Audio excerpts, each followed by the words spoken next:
Testing as they come into Britain. We've looked into the possibility of...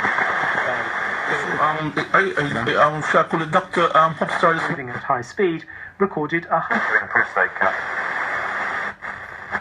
And all up this area by Albinus, played by Stephen Huff.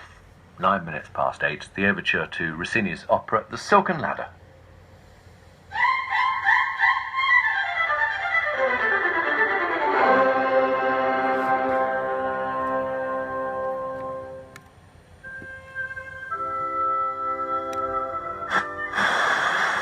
And find a cure, as well as better ways to care for the 250,000 prostate cancer sufferers out there.